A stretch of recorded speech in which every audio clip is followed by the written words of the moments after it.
Hello, my name's Kevin Delaney. I'm a head PGA professional here at Thaden Boys Golf Club. Welcome to my YouTube channel. Today we are doing a club review, so we are looking at the Ping G430 driver.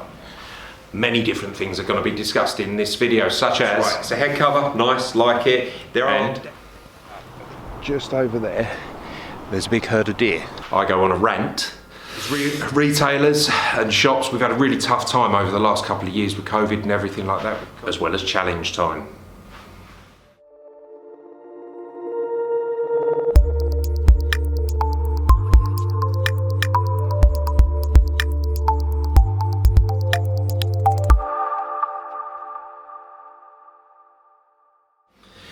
Right, so here's the new driver, new to the market, it's come out this week.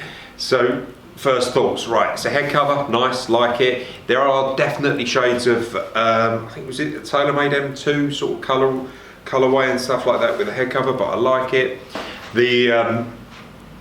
A little bit brighter, so you would have seen these pictures and stuff definitely on social media and certainly across YouTube and stuff like that over the last, certainly few weeks, if you were a little bit more attentive over the last few months. So the colours a little bit brighter than normal, little few greens, stuff like that in there, limes.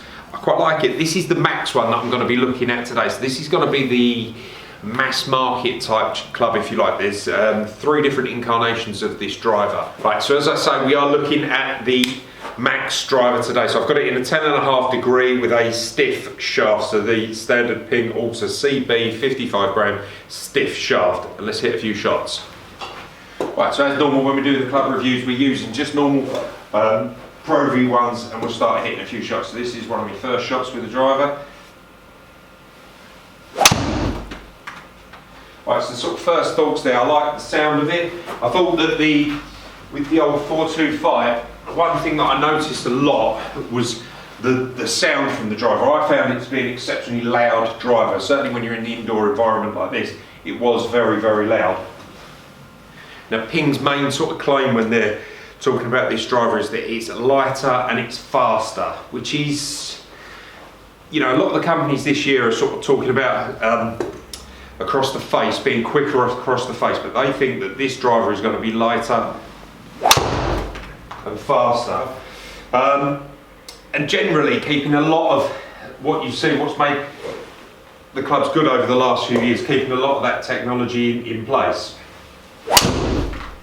Now in relation to the claim of it being lighter, I actually haven't got a 425 head anymore to compare. So I've got my G400 Max driver, so obviously this being the Max head, and then done a quick comparison.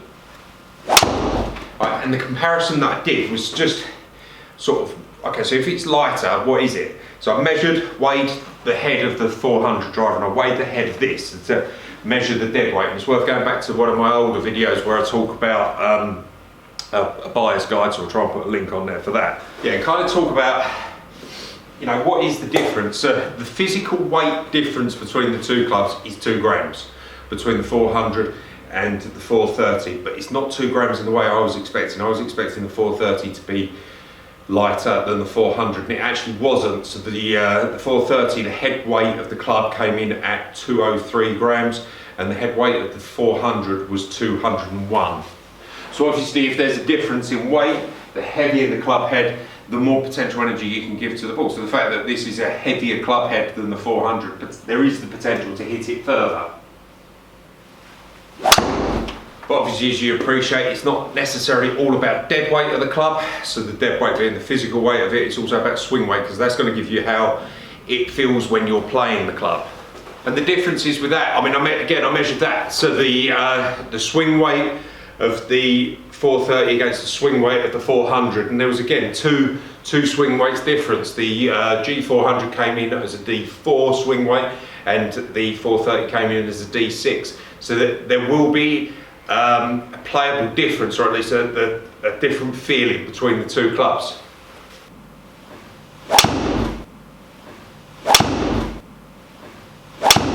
But I think there's one main question when you're testing new clubs and stuff. It's all very well and good being in a nice enclosed environment like this, looking at numbers and things, but there really is the test of what's it like on the golf course, and certainly with drivers, can you drive par 4s? Right, so here we are, 16th hole at Thaden, shortish par 4. We're about 400 yards, no, we're not 400 yards, we're about sort of 260-ish from the green. And let's see if we can see how far this driver goes actually in the real world. It's a little bit wind in your face, that's the only problem. So, I mean, my initial thoughts, I like the driver. I really like the driver. It feels quick, it feels fast as you're swinging it. So let's hit a few shots.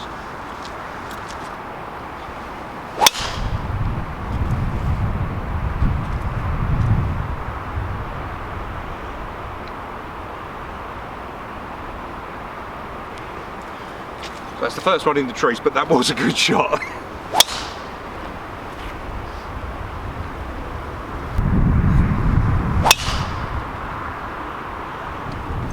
That one looks like it's got a chance. And that looks like it's quite close as well. Let's go and have a look. Right, so I'm just going to bring you along here. So, approach the green. It is wet, soft and January, admittedly. One ball here. And another one there. We're about a couple of yards short of the green on 2 out of the 5 shots. The other ones were good shots, but just into the trees. Nothing that I've hit there has been at all wild, and genuinely, another couple of weeks in the springtime, those balls are getting on the green. It's just that it's wet and soft as they've landed. I don't know how well this is going to pick it up. Just over there, there's a big herd of deer. Right, really tight driving hole, this one.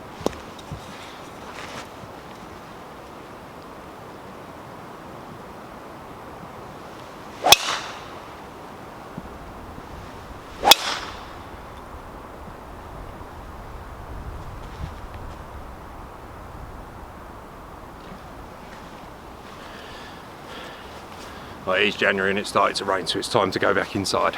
Right, so my kind of final thoughts on the new Ping G430 driver. First thing I'm going to have is a bit of a moan at Ping specifically. The driver was available in the Asian and Australasian market months before it's been available in Europe and the Americas. I don't get that. If you're going to do a global launch and put a product out there, do it globally, do it in the same places all at the same time and level the playing field. I think as retailers and shops, we've had a really tough time over the last couple of years with COVID and everything like that, with shops being shut. Making it harder on us and restricting the sale of these products is difficult. And I know people that have gone out and bought these online on auction websites and imported them from the Far East and brought them in. And that's not right. So, rant over. It genuinely is a really good club, but you expect that from Ping. Ping make good golf clubs. The last few incarnations, the 400, the 410, 425, and now the 430, exceptionally good. Is it any better than last year's is a good question.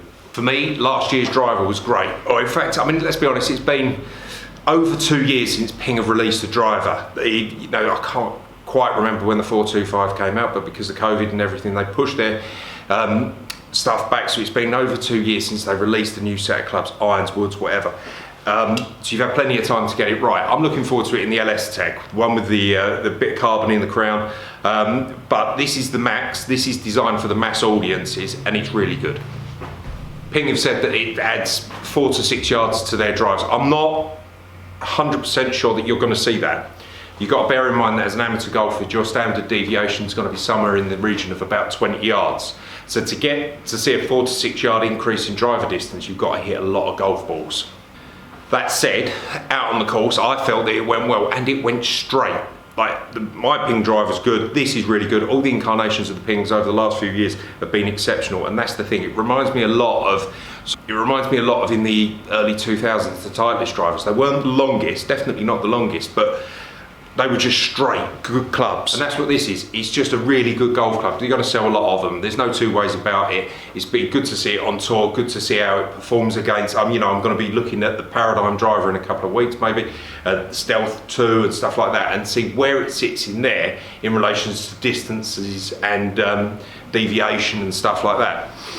I suspect that it's going to perform really well against all of the other golf clubs. It just has to. Clubs are going to be more expensive this year. Don't know why. It's inflation. I've heard all sorts of excuses and things.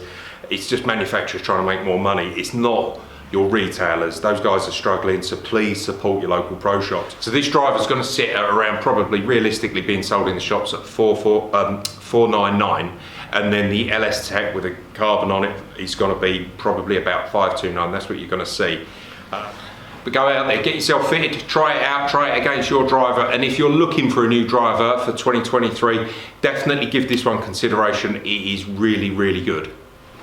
Listen guys, please take the time to subscribe to the channel, give the video the thumbs up, leave any comments that you want. The more subscribers that we get and the more interaction that you guys have with me, the better that these videos can become and the more time and effort I can put into it, but it needs your support, so please subscribe.